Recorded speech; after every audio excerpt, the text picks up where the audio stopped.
commencer à fabriquer moi-même mon vin, ou ma bière, ou encore moins mon fort.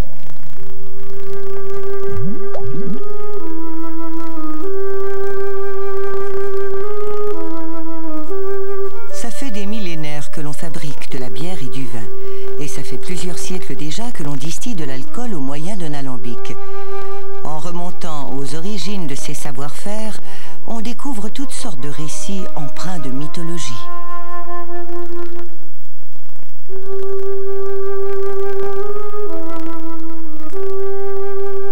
Les Égyptiens prétendaient qu'Osiris, leur dieu des cultures, avait un jour fait une décoction avec de l'orge qui avait germé dans de l'eau sacrée du Nil. Toujours est-il qu'Osiris fut appelé vers autre chose, laisse ça bouillir au soleil, quand il revient, tout a fermenté. Osiris en boit et il trouve ça si bon qu'il dit aux humains de faire pareil. N'empêche que c'est en buvant ça à leur pause café v'là 5000 ans que les ouvriers égyptiens ont bâti 3 pyramides en 4 jours et demi. Eh monsieur, si on avait eu ça pour finir le stade olympique, nous autres.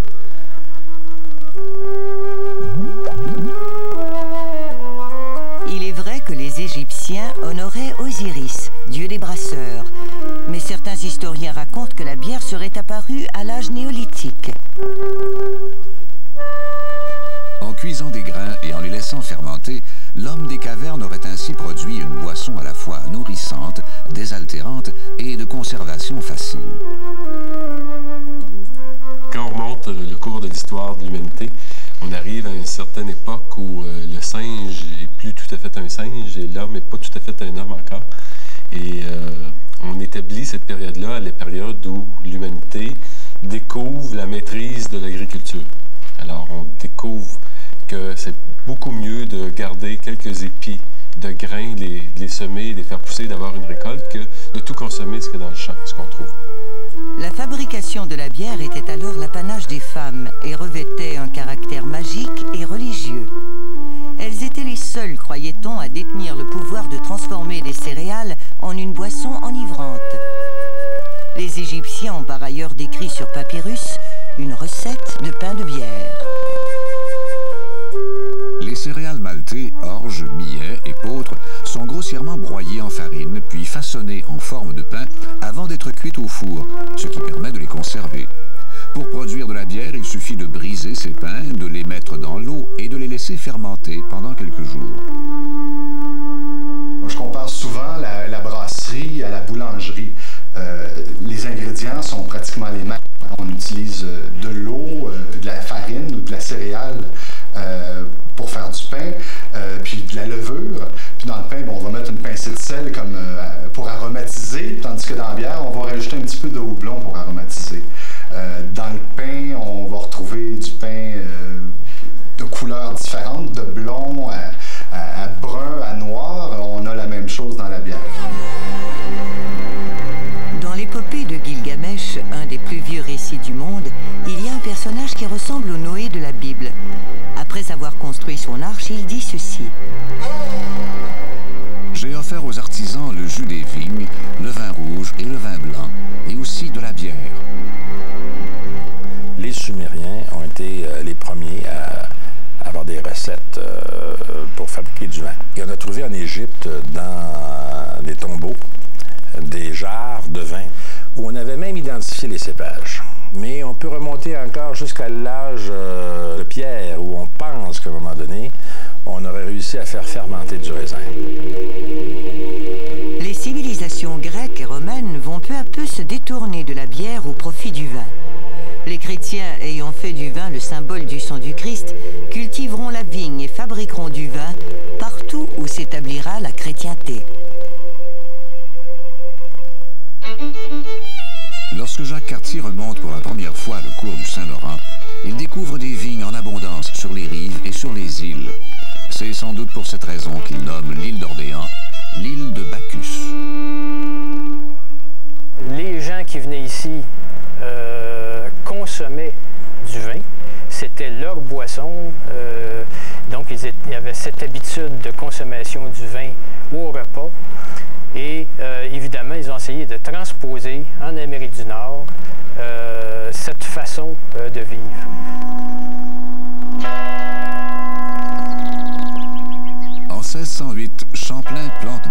sauvages sur son domaine. Il les perdra toutes, ce qui l'afflige au plus haut point.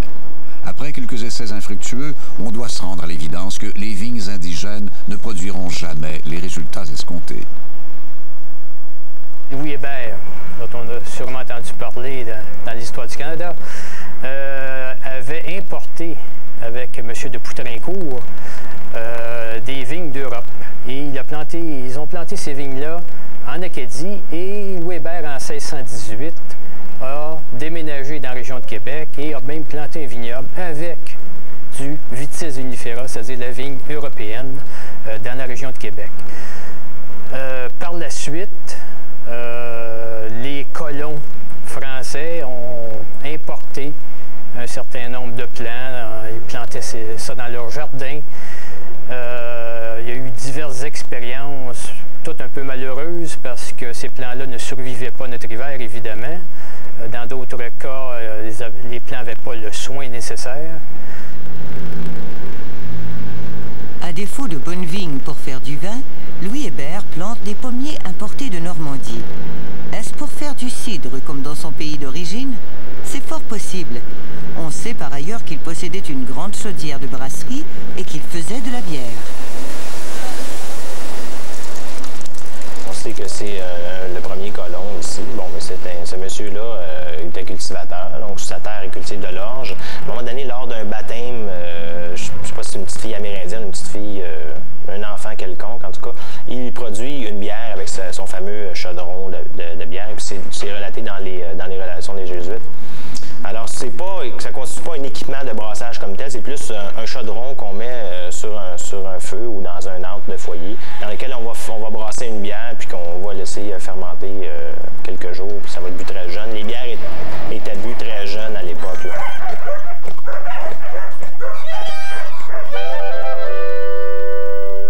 Les premiers colons n'avaient pas les moyens d'importer du vin de France. Alors, ils fabriquaient eux-mêmes leur bière et aussi ce qu'ils appelaient du bouillon. Il ne s'agit pas ici du bouillon de poulet ou de légumes qu'on donne parfois aux malades, mais d'une boisson légèrement alcoolisée dont je vous donne à l'instant la recette. Vous aurez donc besoin, pour réussir votre bouillon, d'un contenant d'eau, également d'une boulette de pâte crue levée, dont vous vous serez préalablement assuré qu'elle est bien rassise et séchée, et dont le levain qu'elle contient produira cette fermentation qui donnera à votre bouillon sa saveur piquante. Maintenant, pour la façon de procéder, soyez très attentifs, très attentifs.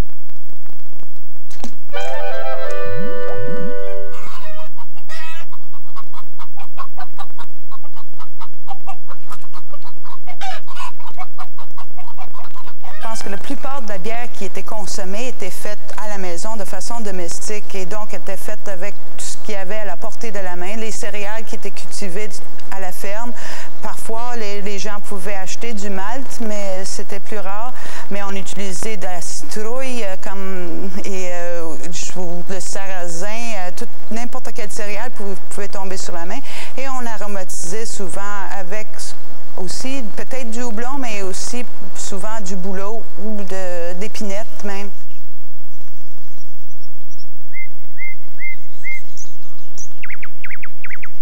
Les communautés religieuses brassent aussi une bonne quantité de bière et la présence d'un pressoir à cidre sur le domaine des Récollets à Montréal nous permet d'affirmer qu'elles fabriquaient aussi du cidre. En débarquant au Canada, les communautés religieuses apportaient avec elles un savoir considérable en matière de fabrication d'alcool. C'est dans un monastère européen qu'on avait utilisé pour la première fois du houblon pour parfumer la bière. Et c'est là aussi que les premières bières à fermentation basse avaient été élaborées. Dès l'établissement de la colonie, il y a des jésuites qui sont installés à Sillery. Alors, ces jésuites-là pensent, dès la première année, pouvoir récolter une certaine quantité d'orge sur leur terre avoisinante, lequel orge va servir à produire de la bière pour les résidents, les curés, les clercs, on va les appeler comme ça. Et puis, la population environnante, dans le fond. On veut essayer de les alimenter parce que c'est sûr que les premières années qu'on arrive ici, là, la nourriture est rare. La distillation de l'eau de vie au moyen d'un alambic est un procédé de fabrication que les communautés religieuses européennes connaissaient depuis le XIIIe siècle. On raconte même que c'est un moine irlandais qui sera plus tard connu sous le nom de Saint Patrick qui aurait importé en Europe le premier alambic. Pourtant, aucune communauté religieuse ne fabriquera jamais d'eau-de-vie en Nouvelle-France. Devant les effets dévastateurs qu'elle a sur les colons et les Amérindiens, Monseigneur de Laval exhortera l'intendant Talon à établir une brasserie à Québec et à réglementer les importations d'eau-de-vie. On peut penser à un bâtiment d'une centaine de pieds de long par une quarantaine de pieds de large là, dans ces dimensions-là. Ça comprend un moulin tout près. Il y a aussi à l'intérieur une écurie accolée à la brasserie. Et c'est pas incongru parce qu'il y a les chevaux qui font tourner les moulins pour moudre le grain, mais aussi pour d'autres machineries. Il y a la malterie, il y a toutes les étapes qu'on peut faire d'une brasserie à l'intérieur du même immeuble. La bière produite à la brasserie du Roi est à base d'orge. Une grande cave, dallée de pierre, sert à faire germer l'orge. 2 foyers y maintiennent une température constante et propice à la germination des grains. Étendue sur une toile de crin au sommet d'une tour, l'orge germée est ensuite séchée et transformée en malt. Puis le grain est concassé et mélangé à de l'eau chaude dans des cuves en bois. Après un temps de repos, le mélange est mis à cuire dans des chaudières en cuivre sur un fourneau à maçonnerie. Du houblon est alors ajouté au mélange lors de la cuisson afin d'en rehausser la saveur. Une fois refroidie, la bière est mise en fût. Alors, on avait vraiment maximisé l'utilisation de la gravité pour la production de bière, pour éviter d'avoir recours à des pompes. Tout ça, ça avait tout été pensé, c'était très, très, très intelligent. Mais ça avait été probablement vu trop grand, cette brasserie-là, dans le fond, pour l'utilisation de la colonie. Alors, elle fonctionne à peu près 4 ans, en fait. Elle ouvre vers 1670 et ferme vers 1974. On disait de Frontenac, c'était parce que la bière était trop chère, même si c'était très, très bonne.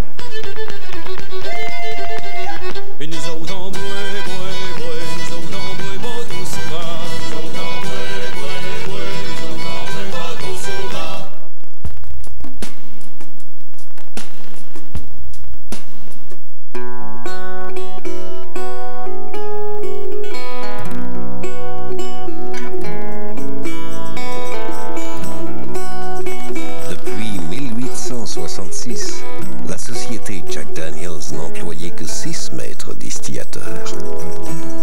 La satisfaction au travail n'a jamais été un problème. Le whisky du Tennessee, Jack Daniels.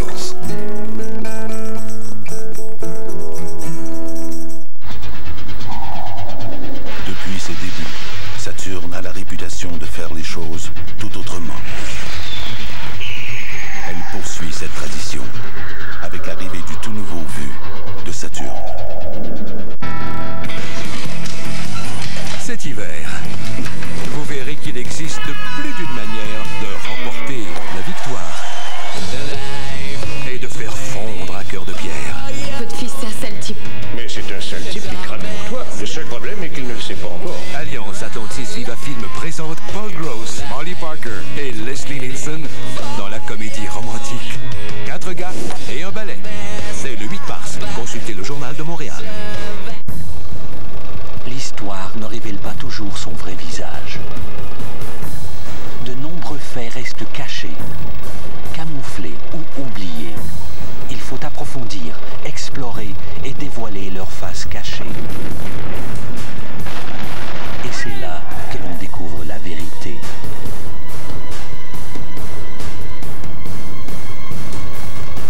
La face cachée de l'histoire, mardi 21h sur Historia.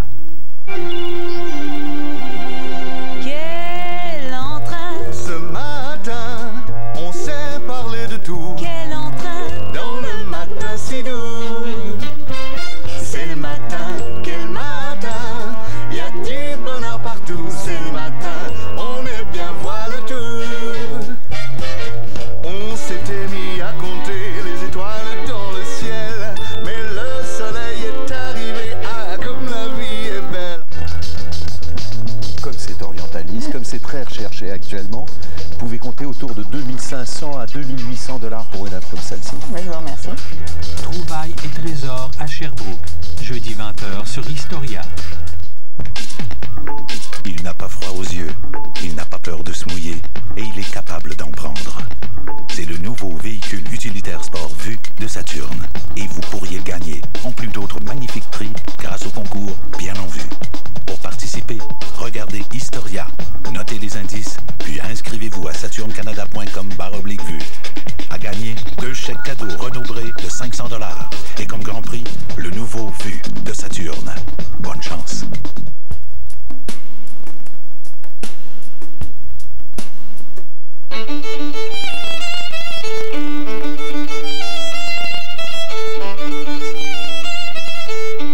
Après l'échec de la brasserie de Talon, c'est la fabrication artisanale de la bière qui prévaut en Nouvelle-France. Mais après la conquête, les Anglais et les Écossais apportent avec eux de nouvelles connaissances brassicoles qui leur permettent de brasser avec moins de risques un plus grand volume de bière. Les modes de production ont changé parce que les Anglais qui débarquent ici en 1759, ils ont déjà accès à des traités de brasserie qui ont été publiés en Angleterre. Donc, on sait déjà comment produire une bonne bière. Il y a déjà des textes qui ont été publiés là, à ce sujet-là. Ils vont amener la technologie avec eux autres. La technologie, mais aussi le bâti, l'architecture aussi industrielle anglaise avec eux autres. Le premier instrument qui est très utile à la fabrication de bière, c'est le thermomètre, en fait. Donc, pour savoir à quelle température notre mou est en train de bouillir et tout ça pour vérifier la température du liquide à chacun des stades de fabrication. Le pèse-mou qui arrive pas longtemps après, aussi une dizaine d'années après environ. Donc, ça sert à peser, à mesurer la densité de sucre présent dans le liquide. Donc, ça va permettre de déterminer quel type de bière on va pouvoir obtenir après la fermentation. Peu de temps après son arrivée au Canada en 1782, John Molson s'initie au brassage de la bière. Pour s'aider dans son apprentissage, il a à sa disposition un livre de John Richardson intitulé « The Philosophical Principles of the Science of Brewing ». Dans l'édition révisée qu'il reçoit de Londres en 1801, le brassage de la bière est présenté comme une science. On y retrouve notamment la description de nouveaux instruments de travail. Fort de ces nouvelles connaissances, Molson lance peu de temps après une toute nouvelle bière, la Burton Ale. Les Anglais boivent de la ale. Alors, de la ale, c'est une bière de fermentation haute, c'est-à-dire pour 2 raisons, on appelle ça comme ça. Dans un premier temps, la levure flotte au-dessus des cuves. Et on appelle ça la fermentation haute aussi parce que le type de levure, lui, va fermenter à une température qui est plus élevée. On parle de 15 à 25, 23 degrés Celsius. C'est avec l'arrivée des Anglais que l'on voit apparaître les premières distilleries au Canada. Dès 1767, la St. Roch Distillery de Québec se lance dans la distillation du rhum. En 1792, la St. Roch est transformée en brasserie et une nouvelle distillerie de taille imposante est construite à Beauport pour fabriquer du whisky. L'intérêt de passer au whisky, c'est qu'on exploite encore une fois, comme pour la bière, l'orge. C'est les mêmes procédés. Puis il faut comprendre aussi que pour la bière, on a à franchir une étape de plus pour faire la distillation. Si on a de la misère à produire de la bière et qu'elle vient sûre en fin de production, on peut réutiliser la bière sûre pour faire du whisky en bout de ligne. Les premières étapes de fabrication du whisky sont en effet les mêmes que pour la fabrication de la bière. À partir des céréales, on fait un brassage pour produire un mou. Ce mou est ensuite fermenté pour produire une vinasse. C'est la 3e étape qui diffère. La vinasse produite est alors distillée au moyen d'un alambic. Contrairement à la distillerie de Beauport qui utilise un alambic à colonne, les Molson utilisent un équipement très rudimentaire lorsqu'ils se lancent dans la distillation.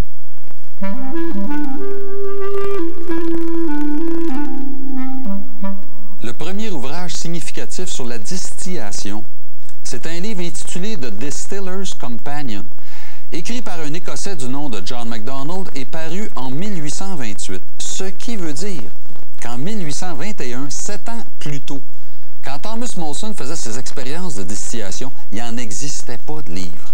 Mais c'est pas grave. Son père, John Molson, avait incité ses fils à voyager, à visiter, à s'enquérir, à dessiner, à prendre des notes, à expérimenter. Et Thomas avait la même tournure d'esprit scientifique que John, son père. Voici quelques-unes des notes qu'il a consignées dans son calepin. Thomas White, notre tonnelier, me dit que l'on met des baies de genièvre dans le whisky pour lui donner la saveur du gin. Le vieux John Lee, bâtisseur de moulin, me dit que le seigle cru produit 3 gallons de preuve et que le blé cru n'en produit que 2, tandis que l'orge en produit presque autant que le blé. Quant à l'avoine, il ne sait pas. En fait, John Molson a surtout appris 2 choses à ses fils.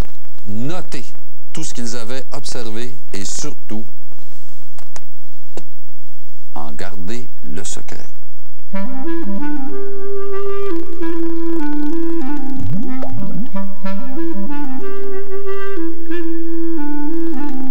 Ce qu'on distille à l'époque, on appelle ça du whisky. Mais c'est pas du whisky. C'est fait à base d'orge, comme le whisky, mais c'est un alcool blanc. C'est un alcool qu'on dit silent. C'est un alcool qui n'a pas de goût particulier. Et les Molson vendent le whisky uniquement en gros, à des degrés de concentration très élevés. Et ce sont les détaillants, à l'époque, ce sont les détaillants qui vont mettre de l'essence. L'essence de rhum, l'essence de scotch, l'essence de gin. Ils mettent des essences dans cet alcool qui n'a pas de goût particulier. Oui? Et ça, on appelle ça du whisky, mais c'est pas du whisky au genre le whisky écossais. C'est fait selon la méthode écossaise avec de l'orge, mais on mélange aussi des grains. Très rapidement, on voit arriver le whisky canadien, donc avec plusieurs grains. À l'époque où on voit naître au Québec les premières brasseries et les premières distilleries commerciales, on expérimente à Londres une nouvelle technologie qui vise à remplacer la force motrice des chevaux par une énergie produite par une machine à vapeur. Avant l'avènement de la machine à vapeur, alors la force motrice qu'on a mise au point, c'est celle d'un cheval qu'on accroche, si vous voulez, après une barre. Et le cheval tourne en rond. On le fait faire un manège, en fait. Ce manège-là va servir à actionner une roue, si vous voulez, avec un engrenage, qui va permettre de créer une force motrice pour le broyage du grain, puis pour toutes sortes d'autres utilisations dans la brasserie. Si on remplace 2 chevaux avec une machine à vapeur de 2 chevaux vapeur, on a l'équivalent de force motrice que si on avait 2 chevaux, en fait. Même chose pour 10 chevaux vapeur. Donc, de là l'origine de l'appellation de chevaux vapeur.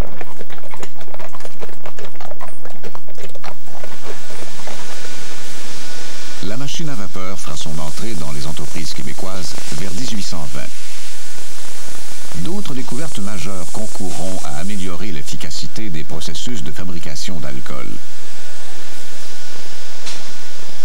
On ne brasse pas pendant l'été, là. Donc, à partir du mois de mai, le mois de juin, début juin, on ne brasse pas jusqu'au mois de septembre, octobre, parce qu'il fait trop chaud. Et puis, on produit du vinaigre à la place de la bière. Donc, pour contrer ça, il faut qu'on trouve un moyen de réfrigérer les cuves continuellement. Et là, on invente différents moyens pour pouvoir faire ça. Dans les années 1840-1850, en France, entre autres, on a des refroidisseurs beau de l'eau qu'on appelle, qui est un système de refroidissement qui permet l'écoulement de la bière dans des tuyaux autour desquels circule de l'eau froide pour refroidir rapidement la bière et maintenir les cuves aussi plus tard à une température qui est adéquate pour la fermentation. Mais au milieu du 19e siècle, les maîtres brasseurs ne comprennent toujours pas les principes actifs de la fermentation et brassent de façon empirique en réensemençant la levure d'un brassin à l'autre. Cette façon de faire amène immanquablement la bière à un surissement rapide.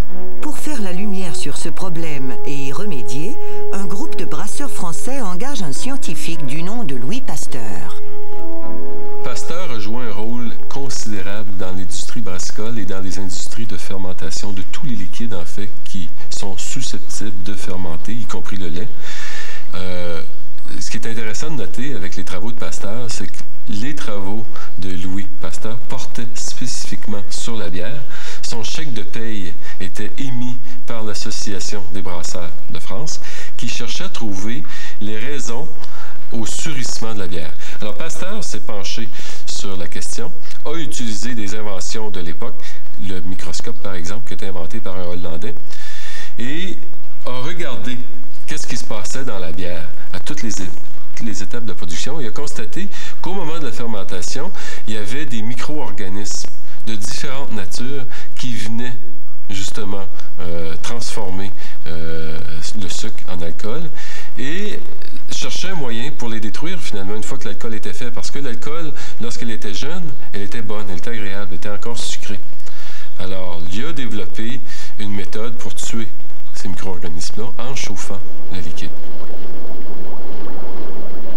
Les recherches de Pasteur apportent un nouvel éclairage sur la fermentation alcoolique qui se produit pendant l'élaboration de la bière. Mais on découvre également que les mêmes lois s'appliquent pendant l'élaboration du cidre et du vin.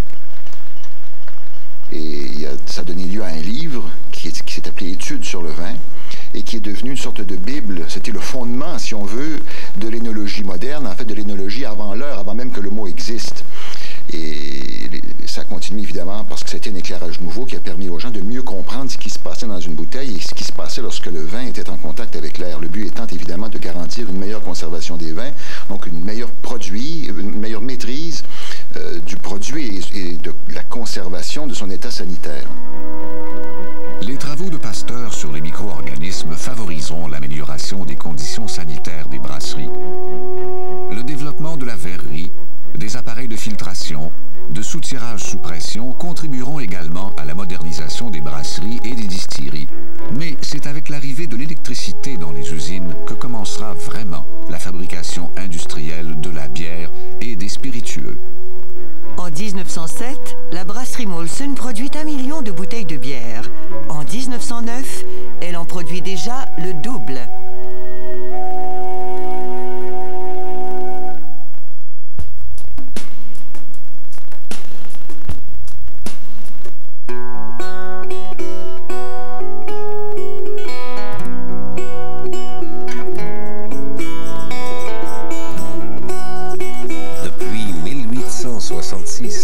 La société Jack Daniels n'employait que 6 maîtres distillateurs.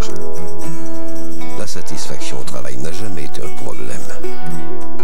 Le whisky du Tennessee, Jack Daniels.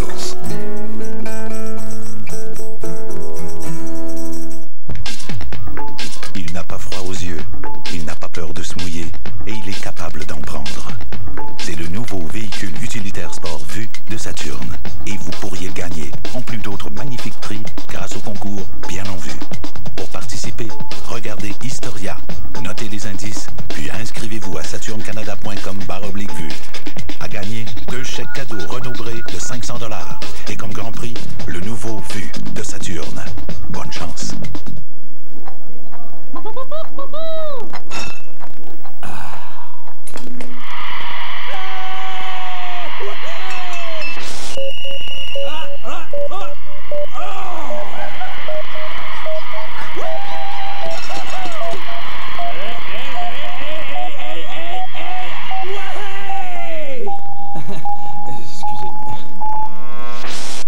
Éducalcool vous rappelle que la modération a bien meilleur goût.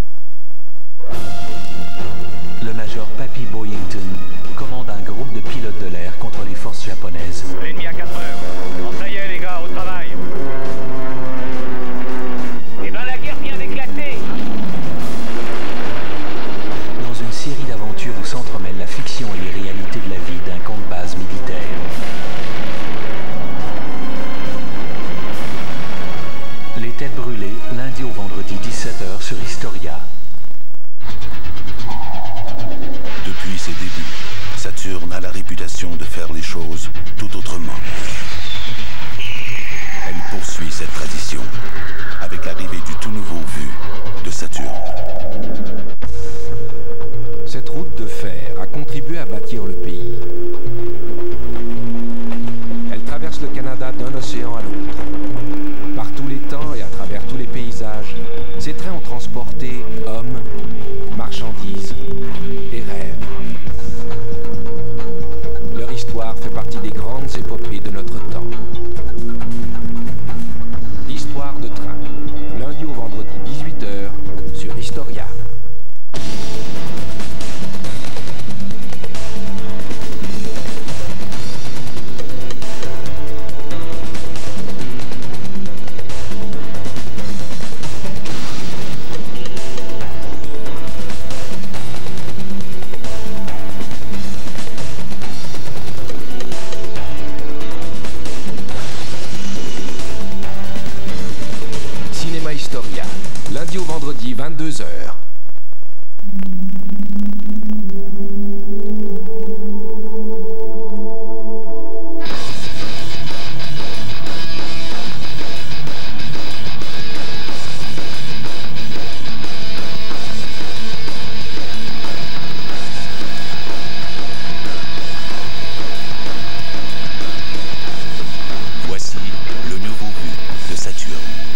fermentation intégrale, si maniable qu'il est chez lui presque partout.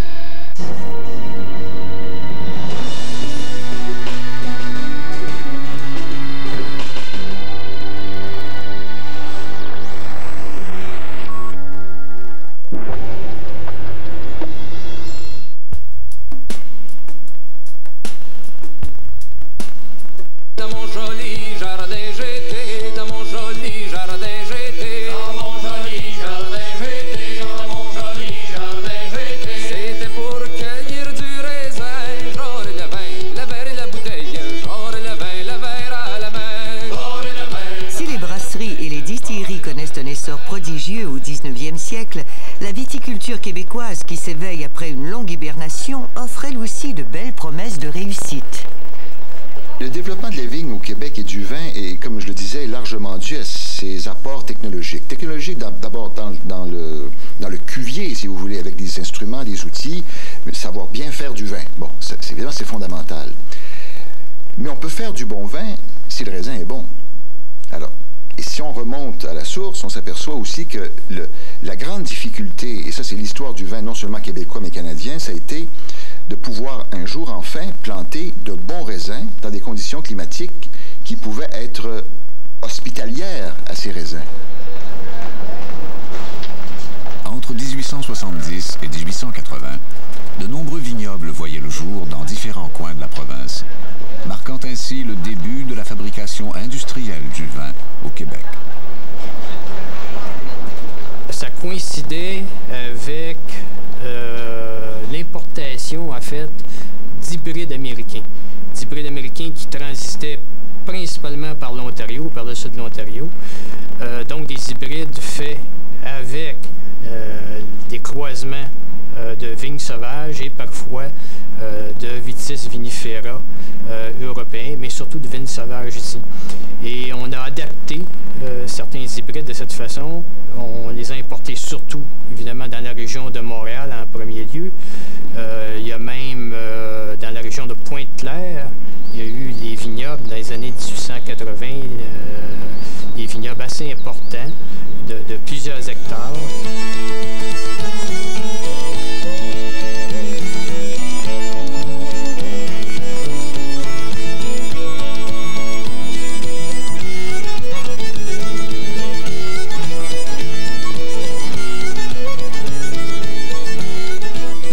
Août 1879, le journal L'Opinion publique parle du vignoble de Beaconsfield dans l'ouest de l'île de Montréal.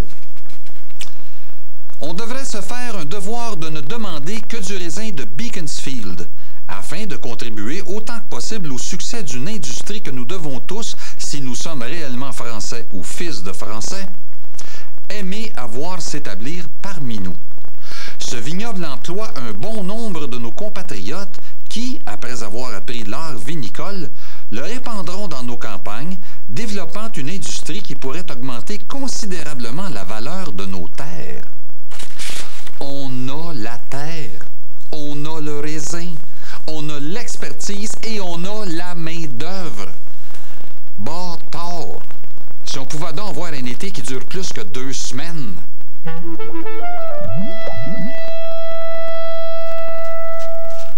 Le vignoble Gallagher et Renault, autrefois, il y avait eu une subvention de l'Assemblée législative qu'on appelait dans le temps, de 200 $ pour publier un genre de catalogue et puis pouvoir distribuer des produits aux producteurs agricoles. Et puis, eux avaient commencé à vendre des plants de vigne pour les gens qui voulaient monter des vignobles. Et puis, comme ils ont manqué de produits, ils ne l'ont pas dit aux producteurs. Ils ont allé aux États-Unis, chez Renault de Pépinière, puis acheté une variété qui s'appelait la Dalloway, faisant croire aux gens que c'était la même vigne. Ça fait que là, il y a eu un peu de spéculation frauduleuse, on peut dire, dans le temps, là. Et puis, les gens ne le savaient pas. Le feuillage se ressemble pas mal. Puis la variété de Delaware qu'ils avaient emportée, c'était pas une variété qui était résistante pour chez nous.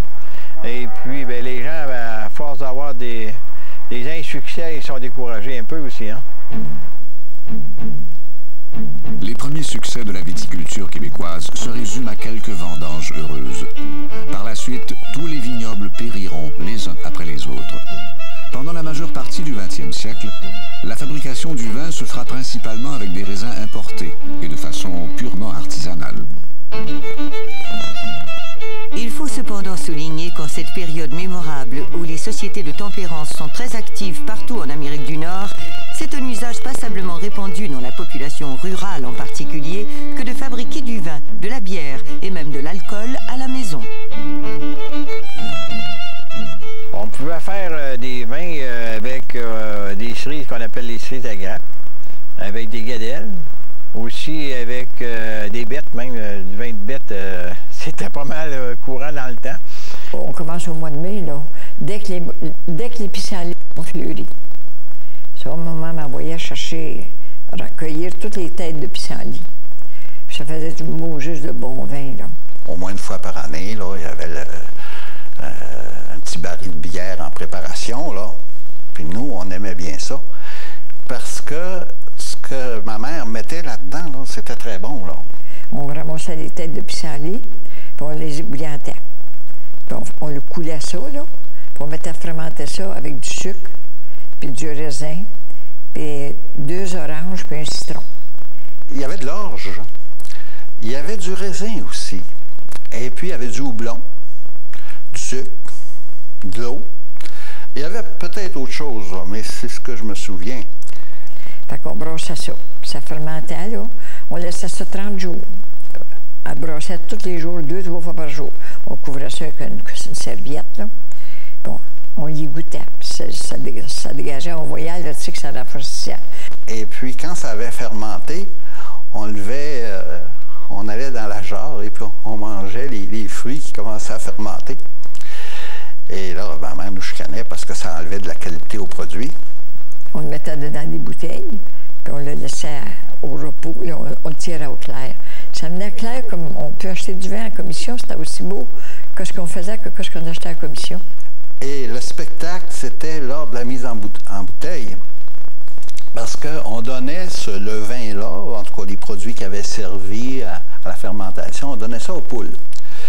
Et les poules devenaient saoules.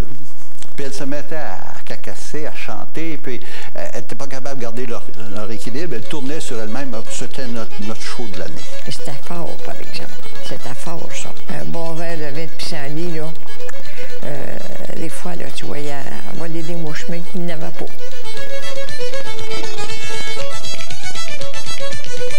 Ce n'est qu'après la Seconde Guerre mondiale que la viticulture québécoise reprend vie après plus d'un demi-siècle d'inactivité. Le gouvernement, les universités et même certaines entreprises coopèrent dans la recherche de nouveaux hybrides. Les expériences sur la vigne au Québec ont repris tout de suite après la Deuxième Guerre, surtout avec un professeur d'agronomie de l'Université Laval qui s'appelle Joseph Vandal. C'est un hybrideur. Donc, il a continué son travail d'hybridation jusqu'à son décès. Et cette personne-là a réussi à faire un hybride très intéressant pour le vin.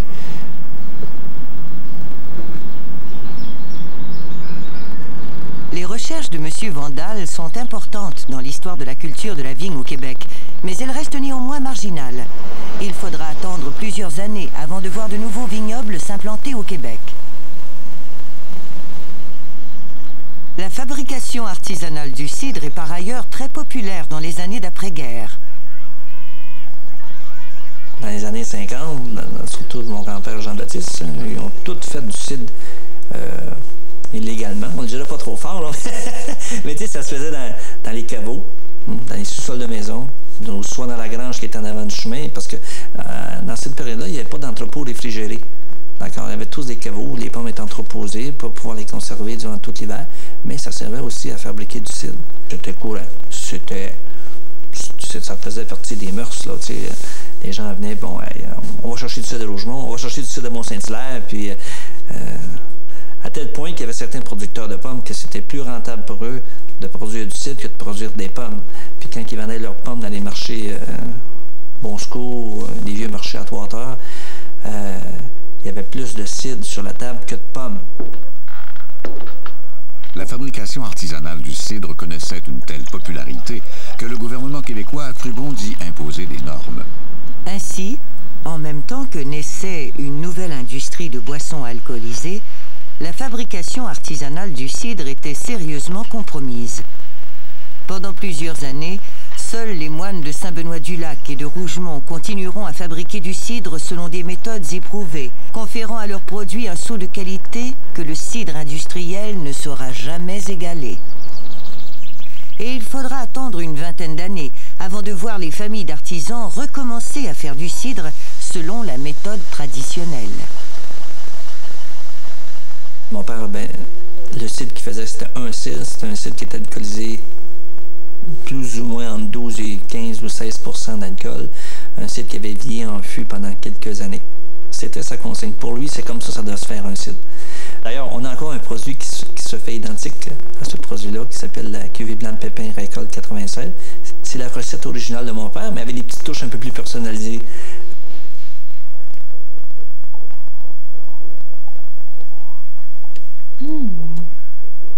Qu'est-ce que vous en pensez, M. Jaudoin? Ça vous rappelle des souvenirs? C'est excellent. Excellent, excellent. En faisiez-vous du aussi bon que ça? Très rarement. On en faisait, mais pas de cette qualité-là. C'est vrai qu'aujourd'hui, ils sont mieux outillés, mais par contre, je le trouve très bon.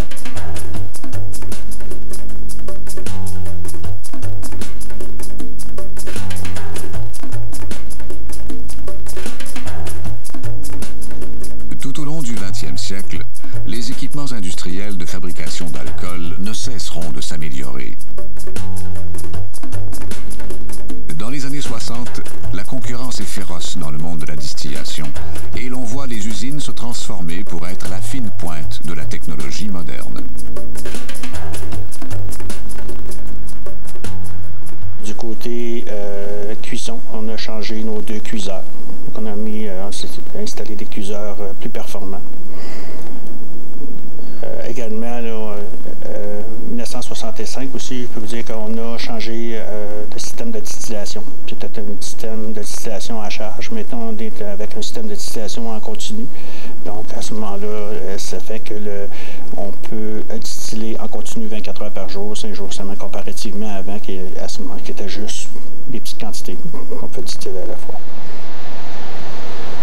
Dans les brasseries aussi bien que dans les distilleries, nombre d'opérations autrefois assumées par des ouvriers seront mécanisées et bientôt informatisées.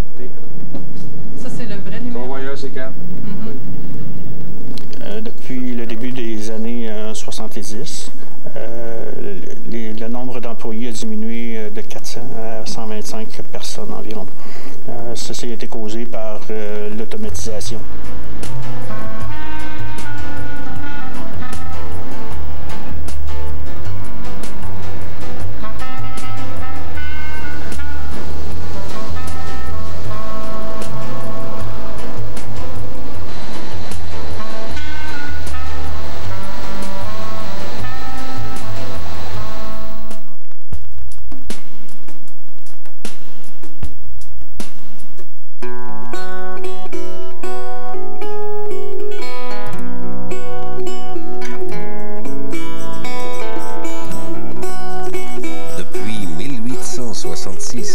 La société Jack Daniels n'employait que 6 maîtres distillateurs. La satisfaction au travail n'a jamais été un problème. Le whisky du Tennessee, Jack Daniels.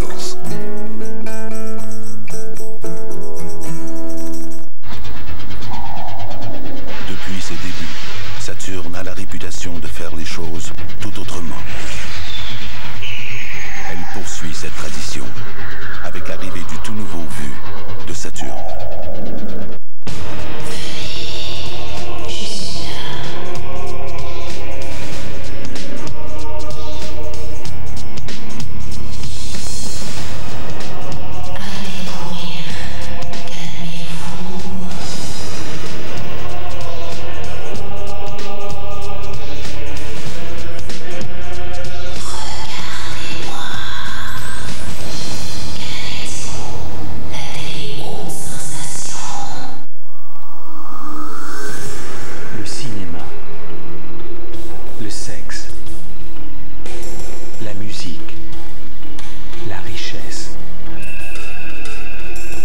propagande.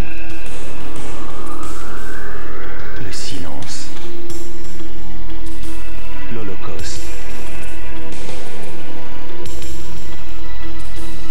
Hitler, le Troisième Reich inédit, mardi 20h sur Historia. Quand on veut réussir quelque chose, c'est toujours plus facile avec un peu d'aide. Vous savez, le coup de pouce qui fait la différence et qui vous aide à atteindre le but que vous êtes fixé. C'est ce que j'ai réalisé il y a un peu plus d'1 an, quand Nicodème m'a aidé à arrêter de fumer. Ça n'a pas été facile. J'avais besoin d'aide pour contrôler mon envie de fumer. J'y suis arrivé avec Nicodème. Nicodème, le timbre le plus recommandé par les médecins et les pharmaciens. Voici le secret de ma réussite. Si General Motors n'avait pas inventé les sacs gonflables, les vitres de sécurité, les tests de tonneaux, les mannequins d'essai de collision et le tablier de béton, vous sentiriez-vous en sécurité en montant à bord d'un véhicule? Plus grand constructeur automobile au monde, nous améliorons sans cesse nos véhicules et tous ceux qu'ils rencontrent sur la route.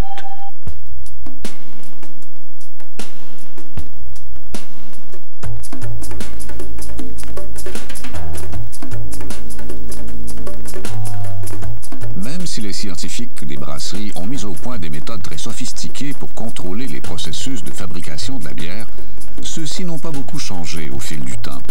La bière se fait toujours avec les mêmes ingrédients qu'autrefois, et le brassage est toujours essentiellement un processus biologique et biochimique.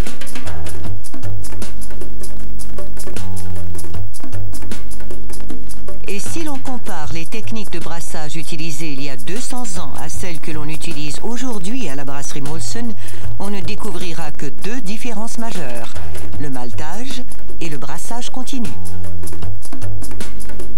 Le processus de maltage se fait maintenant dans une usine spécialisée. Quand le malt arrive à la brasserie, il ne reste plus qu'à le concasser et à le mêler à de l'eau. Quant à la méthode du brassage continu, elle permet aux ingrédients de fabrication de passer sans interruption d'une étape à l'autre jusqu'à ce que la bière arrive à un point de maturation.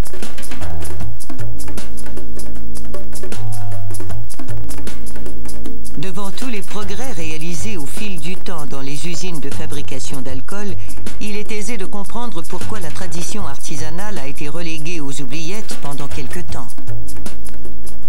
La fabrication artisanale de la bière, qui était la caractéristique principale de la bière jusqu'à la révolution industrielle, s'est perdue à compter de la révolution industrielle.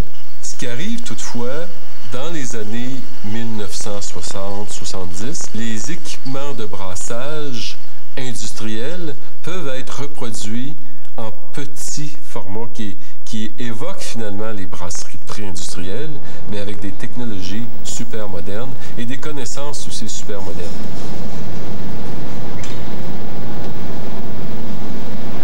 Le phénomène des microbrasseries vient donc renouer avec la tradition ancienne des bières vivantes et nourrissantes. Mais est-ce véritablement un retour à la fabrication artisanale? Les microbrasseries brassent de façon industrielle, plus souvent qu'autrement. Il ne faut pas généraliser, plus souvent qu'autrement, ils vont brasser de façon industrielle. Ils vont prendre le soin de n'utiliser que des produits naturels ou de brasser des plus petites quantités, favoriser des matières premières supérieures, si je peux dire. C'est peut-être un peu péjoratif à l'égard des grandes brasseries. Mettons qu'il y a plus de soins puis plus d'amour chez les microbrasseurs que chez les les grandes brasseries industrielles. J'ai fait des stages dans les petites brasseries, ce qui était très important pour moi pour pouvoir voir le brassage et l'emballage et tout en même temps. Souvent dans les grandes brasseries, on s'occupe d'un aspect du brassage, la filtration, le houblonnage, etc. Tandis que en microbrasserie, on fait de tout. Alors, j'ai fait des stages en Ontario puis aux États-Unis pour pouvoir apprendre à passer de 5 gallons sur le poêle de cuisine à des cuves de 600 gallons avec des pompes et des compresseurs de réfrigération, etc. Si Certaines aventures personnelles de fabrication de bière ont abouti à la création de petites et moyennes entreprises. L'engouement pour les bières des microbrasseries allait à son tour stimuler la fabrication domestique.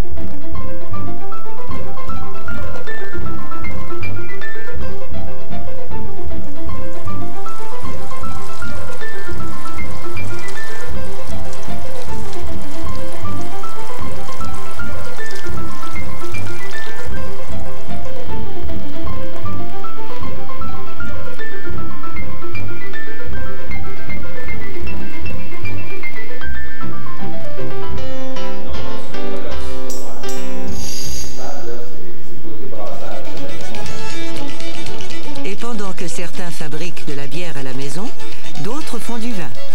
Certains attribuent ce renouveau de la fabrication domestique à ce grand courant de recherche d'un mieux-être physique et mental qui se répand un peu partout en Occident pendant les années 70-80.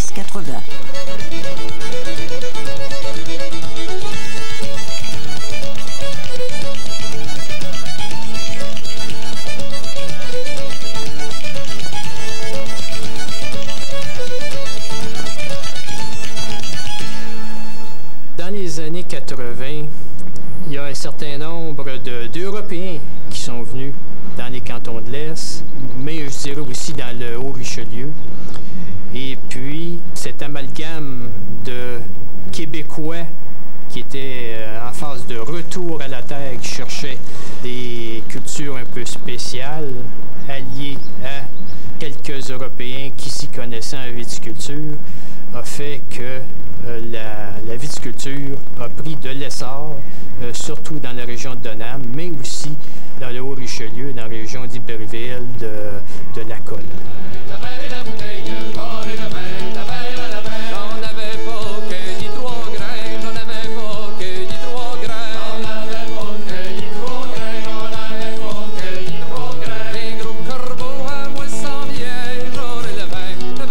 À venir ici, c'est très simple, c'est le défi, l'aventure, donc la soif d'horizons nouveaux.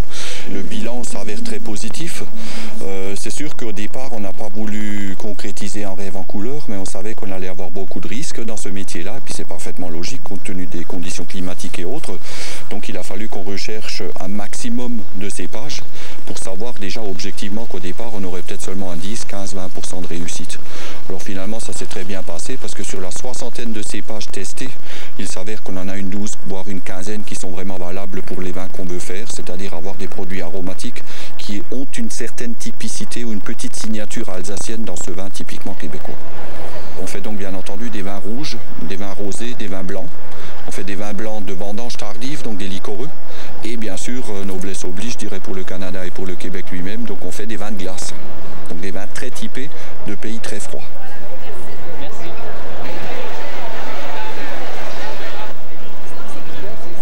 On a toutes les raisons de croire que la viticulture québécoise est enfin là pour rester. L'industrie de la bière, pour sa part, est solidement ancrée au Québec. Et l'on peut penser que les microbrasseries et les brasseries artisanales sauront trouver leur place aux côtés des grands empires brassicoles. L'avenir des distilleries semble moins reluisant, du moins au Québec. Mais l'entrée en jeu récente d'un petit distillateur de brandy de pommes à Rougemont nous permet de croire que cette initiative sera bientôt imitée. Devant son alambic, Michel Jodoin est peut-être le pionnier d'une ère nouvelle, celle des artisans distillateurs qui perpétueront la richesse culturelle d'une tradition vieille comme le monde, celle de la fabrication de l'alcool.